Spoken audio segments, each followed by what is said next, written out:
My practice is primarily based on cataract and IOL surgery, and using optical biometry has been our mainstay for IOL selection and calculation.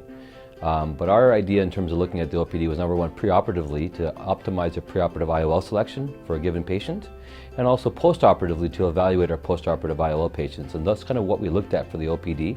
It gave us the value of having an excellent corneal topography unit, as well as looking at the entire wavefront of the eye. So that was kind of our main initiative in acquiring the OPD-3. In our clinic now, we have a group of 6 cataract surgeons in our practice, and I can tell you that basically the OPD-3 has now become our standard.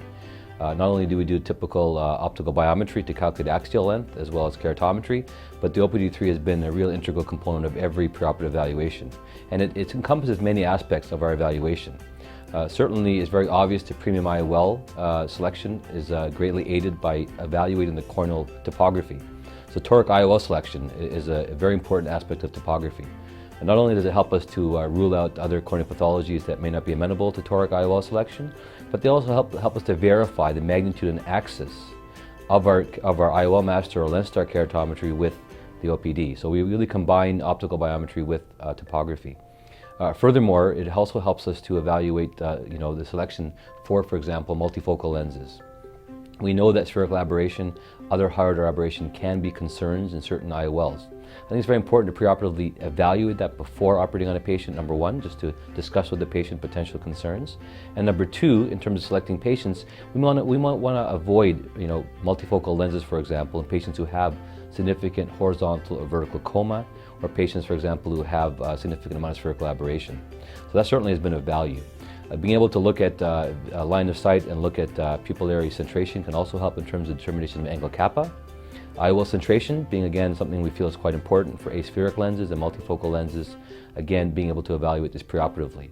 So really being able to be prepared ahead of time before going to surgery really gives us the most tools to select our patients. We also really like the ability to show patients the value, for example, using simulation of some of the products that we may be using in the eye, to show a patient the difference between aspheric lenses and toric evaluation as well.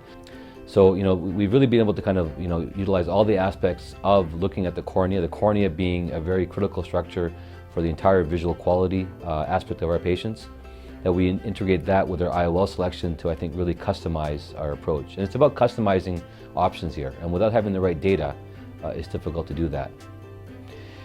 Where we really have had further interest with the OPD-3 has been also postoperative evaluation. Sometimes we have patients where we're uncertain as far as what maybe the visual complaints are, what the issues are, and being able to get the entire wavefront, looking at the cornea as well as looking at the internal optics is very handy. So for example, we can assess the toric IOL position and toric IOL power in relationship to the corneal power. This is helpful in terms of looking and evaluating any residual cylinder.